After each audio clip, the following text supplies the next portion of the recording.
요거는 좀 취향일 수도 있는데, 어, 저는 제 개인적인 취향은 좀 내가 어떤 것을 손을 댔을 때 그 소리가 나는 거를 좀 좋아하거든요. 소리도 그렇고, 진동도 그렇고. 그래서 좀 옛날 카메라들이 만지면은 이 그 안에 있는 기계 장치들이 맞물리는 소리도 잘 들리고, 그게 조금 디지털 카메라의 약간 그 기계음, 아니, 전자음이라든지 아니면 뭐 모터 소리랑은 조금은 다른 게 제 취향이라서.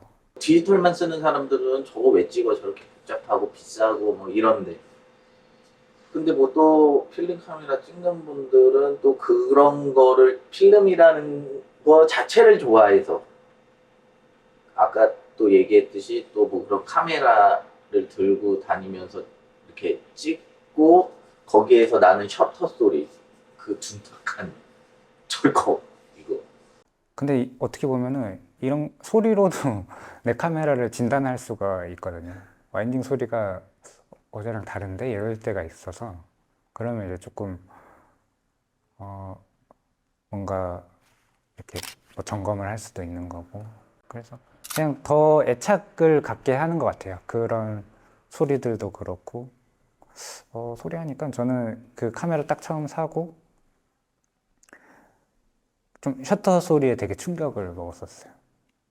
내가 사진 하면서 듣던 그 셔터 소리가 아니다. 이제 펑 소리가 나거든요. 네. 그것도 되게 재밌었어요. 그때 뭔가 되게 좋은 친구를 만난 느낌. 예, 그랬습니다. 예를 들면 우리가 머릿속에 있는 그림을 그리듯이 사실 그림은 우리가 머릿속에 나오는 어떤 상상력을 가지고 그리는 거잖아요. 정확하게 그리는 게 아니라. 그래서 그거를 어떤 재현이라는 측면에서 그대로 모상하는 재현 말고 재현, 그러니까 생각을 했던 거를 다시 그려내는 그런 걸 좋아하는 사람들은 필름을 좋아하겠죠. 왜냐하면 필름으로 촬영을 하면 어쨌든 그거를 정확하게 기록하는 그 상황에서는 확인을 불가하니까요. 그죠? 이걸 현상하고 나서 비로소 확인을 할 수가 있잖아요. 그러니까 현상할 때는 하기 전까지는 그 사람은 계속 그때 찍었던 그 상황을 머릿속에 계속 그리고 있는 거거든요.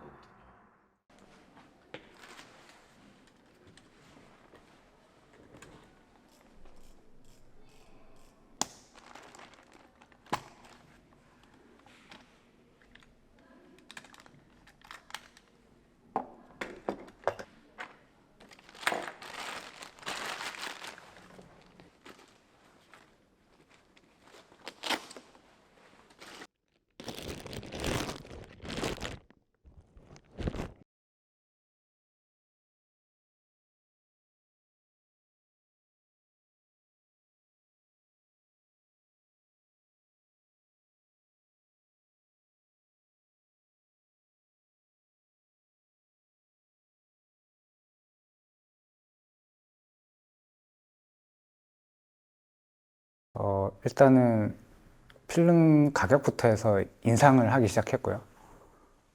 보통은 이제 시장이 활발해지면 가격이 내릴 법도 한데, 필름은 이제 워낙 좀 이제 그 공급량이 한정적이다 보니까 오히려 이제 수요가 몰려왔을 때 가격이 올랐던 것 같고.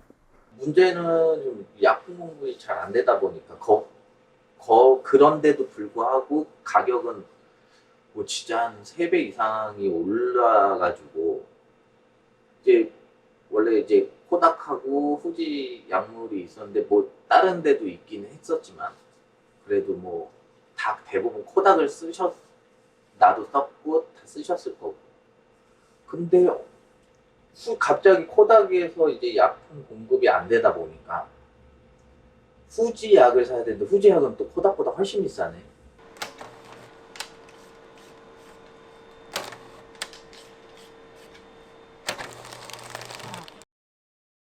그럼에도 필름을 통해서 작업을 할 수 있는 이유가 있을까요? 번거로우니까 하는 거죠. 그러니까 번거로운 게 좋은 거예요. 그러니까 이를테면은 뭔가 쉽게 쉽게 뭔가 나오는 게 재미가 없는 거예요. 지금 디지털 하는 친구들 아마 다 비슷할 거예요. 이렇게 세대가 이제 선생님 세대는 필름을 안 보고 태어난 세대잖아요. 저희는 필름도 되고 디지털도 되는 세대고.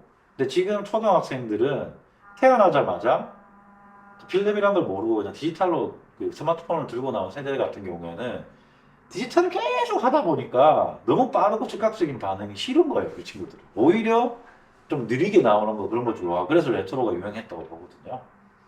그러니까 그거를 오히려 즐기는 거예요. 번거로운 거를. 그러니까 직선으로 바로 가도 되는 거를 이렇게 둘러서 가면서 뭐 많은 것들을 생각을 하게 되고 사유를 하게 되고 그 과정에서 또 뭐 예를 들면 뭐 실패를 한다던가 그러니까 한 번에 이렇게 성공을 하는 것보다 여러 경로랑 과정을 거쳐가지고 그거를 하는 게 좀 재밌는 거죠. 번거로운 게 좀 좋아요. 단 하나의 사진을 만들 수 있는 거는 저는 이 필름의 이제 필름이라고 생각을 하거든요. 제가 말하는 필름은 좀 그 인화 단계까지 말씀을 드리고 싶은데 사실 인화라는 작업이 굉장히 많은 실패가 필요한 작업이에요. 그래서 그걸로 인해서 내가 결국에 나중에 선택하는 최종 결과물이 한 장의 사진이 되는데 이거를 사실 디지털로 봤을 때는 그 선택의 폭이 굉장히 적다라고 생각을 해요. 이건 결국 이제 내가 노력을 들인 만큼의 애착이 생기는 거고. 뭐 필름 카메라로 촬영을 하면 항상 그런데 제가 그 필름이나 물론 뭐 필름이나 사진 작품을 사진 찍는 거, 그러니까 사진 촬영에 대한 어떤 이야기를 할 때 꼭 이야기하는 게 상상력을 어떤 자극한다. 그러니까 어떤 장소에서 사진을 찍어 왔을 때 이게 과거에는 우리가 그 필름으로 많이 찍었잖아요. 그러면 예를 들어 뭐 이런 똑딱이 사진으로 옛날에 과거에 이제 가족들끼리 어디 야유회를 가서 가족 사진을 찍어요. 필름에 남죠. 근데 이제 그거를 현상화로 가기까지는 계속해서 그 가족끼리 야유회 가서 놀았던 그 생각들이 계속 남잖아요. 그죠?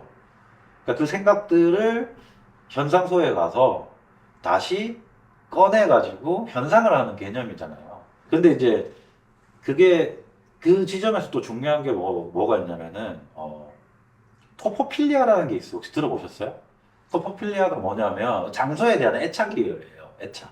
장소 애착인데 그게 그러니까 뭐 우리가 고향이나 자기 집으로 회귀하고자 하는 그런 관점인데 예를 들면 내가 20대 때 뭐 어떤 여자랑 미팅을 해가지고 커피숍에서 커피를 마셨어요. 근데 이제 그 장소에 대한 기억이 남아 있잖아요. 뚜렷하진 않지만 어떤 느낌 같은 거. 근데 그 토포필리아적인 그런 관점이나 생각들이 나중에 그런 비슷한 장소를 가면 그때 생각이 나는 거예요.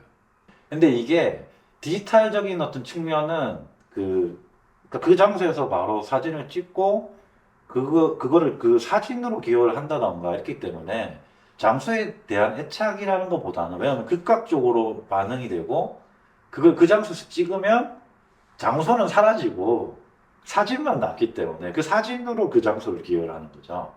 그거랑 사진을 덮어놓고 필카로 찍어서 그때 당시에 사진을 필카로 딱 찍고 그 장소에 대한 걸 기억을 한 다음에 집으로 오면은 잊어버리잖아요. 그죠? 근데 그 장소에 대한 기억은 계속 남아있죠. 그래서 그 기억들이 오래 가거든요. 필름이라는 게 약간 그래서 아까 얘기했던 장소 애착에 대한 어떤 그런 것들을 좀 더 강화한다 해야 되나? 좀 심화시키는 측면이 있는 것 같아요. 그러니까 뭐, 그런 지점에서 필름이 되게 의미가 있는 것 같아요. 저는 그렇게 생각합니다. 네. 장소 애착. 그래서 이제 꽤 오랫동안 한 섬을 계속 왔다 갔다 하면서 이제 찍었던 사진이 있는데 그 중에 이제 좀 떠오르는 사진이 이게 이거를 보면서 얘기해야 되지 않을까요? 저는 이제 사진이 바람이 많이 부는데 그래서 이제 근경에 이제 나무가 흔들리는 나무가 하나 있고요. 그리고 원경에는 이제 도시가 있어요. 저는 이제 섬에서 그 도시를 바라보고 촬영을 했던 건데, 이제 그때 많이 느꼈던 게 사람들이 이제 섬과 도시, 섬과 육지를 이제 분명하게 이제 구분 짓는 그런 좀 뭐라 해야 될까요? 관습? 좀 그런 일반적인 생각들이 막상 섬에 오니까 이게 막 외국에 온 느낌도 아니고 그렇게 막 동떨어진 것 같지도 않고 다 같은 그러니까 그냥 좀 거리만 떨어져 있는 느낌이었어요. 그래서 그렇게 흔들리는 나무를 보면서 약간 그 나무 형상이 이제 이게 흔들리면서 뭔가 이것도 뭔가 땅 모양으로 이제 변해가는 것 같고 그게 결국 변해서 이제 사람들이 오면 도시가 되고 그래서 결국 다 똑같은 거 아닌가라는 생각을 했어요. 그래서 뭔가 그거를 좀 이제 메인 주제로 잡고 계속 촬영을 했었던 것 같아요. 이제 좀 다 이어져 있고 그냥 너나 나나 그렇게 뭐 큰 차이 없다. 약간 요런 생각들도 많이 했던 것 같고요. 그래서 지금 그 사진이 좀 많이 마음에 남아 있습니다. 그러니까 필름 자체의 매체적인 어떤 부분보다는 사실 그런 호흡에 대한 문제가 좀 중요한 것 같거든요, 저는. 그러니까 뭐 물론 필름이든 아날로그든 간에 사실 필름이 조금 더 번거롭잖아요. 준비를 해야 될 것도 많고. 근데 이제 그 준비하는 과정이 촬영자와 촬영하는 대상과의 어떤 그 호흡들, 아니면 이 사람과의 관계를 조금 더 길게 가져가거나 아니면 좀 더 밀도 있는 거를 더 만들어준다고 해야 되나? 그런 부분 때문에 필름을 좋아하는 거지. 필름의 어떤 뭐 매체적인 특성이라든가 어떤 재료적인 어떤 아니면 물질적인 어떤 그런 부분보다는 그런 거가 중요한 것 같아요. 그러니까 사진이 이렇게 단순히 찍으러 나가서 디지털 카메라로 거기서 이 사람을 찍어야 되면 막 연사로 막 빨리 찍어갖고 확인하고 끝내고 가는 어떤 것보다는 필름으로 찍게 되면 어쨌든 한 컷 찍고 또 기다리고 한 컷 찍고 기다리거나 아니면 대형 카메라 같은 경우에 저런 이렇게 뒤집어 쓰고 해야 되잖아요. 원판이니까. 그러면 뒤집어 쓰고 이 사람 딱 이렇게 딱 정렬을 하고 까기지에 굉장히 시간이 좀 걸리거든요. 근데 그런 과정에서 이야기도 많이 하게 되고 그 사람과 최대한 많은 시간을 그 장소에서 호흡을 하는 거니까 조금 더 밀도 있는 사진이 좀 나올 수가 있다 해야 되나? 그리고 프레임을 더 많이 보게 되죠. 찍고 바로 이 액정을 보는 것이 아니라 프레임을 계속 봐야 되기 때문에 계속 그 사람을 관찰한다던가 풍경을 관찰하게 되잖아요. 그러면 또 안 보이는 것도 보이고 그런 부분들이 중요한 것 같아요. 필름의 어떤 매체적인 부분보다는 계속해서 그 사람을 그 장소에 머물게 하고 계속 또 보게 하고 그 사람을 이렇게 관찰하게 한다? 그런 거. 그러니까 막 이제 막 우리는 이게 뭐 사람들이 생각할 때는 막 그냥 대충 하는 줄 아는데 아니 우리도 보고 이 장면을 어떻게 찍었을까 그런 거를 굉장히 이렇게 촬영자 그 사람의 그런 생각을 되게 많이 해요. 왜 이렇게 찍었을까? 그러면서 이제 우리가 뭐 조정을 하고 뭐 이렇게 해가지고서 어느 정도 맞추고 근데 다 100%알 수는 없는 거지만 그래도 어느 정도까지는 이제 예측을 해서 조정을 해가지고서 이렇게 드리는데 뭐 다른 분들은 그냥 다 오토로 놓고 돌린다고 뭐 그렇게 생각하지 근데 그런 거 아니고 정말 막 농도나 뭐 이런 거는 어느 정도 맞춰서 다 이렇게 이렇게 생각을 해가지고 상상을 해서 뭐 이거는 어떻게 나왔으면은 좋겠을까 그러니까 나의 그런 느낌도 들어가 있는 거고 장소에 대한 기억을 한번 해보세요. 그러니까 어떤 친한 사람이 있다. 친한 사람의 얼굴을 지금 머릿속에 딱 기억을 하잖아요. 그 기억이 디지털처럼 선명하게 머릿속에 그려지지는 않잖아요. 그 느낌입니다. 그러니까 아날로그적이거나 필름적이거나 그런 색감이나 그런 디테일들은 이 쳐다봤을 때 영상으로 재현을 하면 되게 선명해 보이는 듯하지만 선명하지는 않아요. 사실 어찌 보면 선명한 것 같지만 선명하지 않는 부드러운 어떤 느낌이 있잖아요. 사실. 그런데 그렇죠. 우리의 기억들이라는 게 다 그래서 그런 것 같아요. 기억이란 것들은 정말 샤프하지는 않거든요. 물론 뚜렷이 기억은 나지만 그거를 정확하게 그림을 그리려면 자기가 기억한 생각대로 그리는 거잖아요.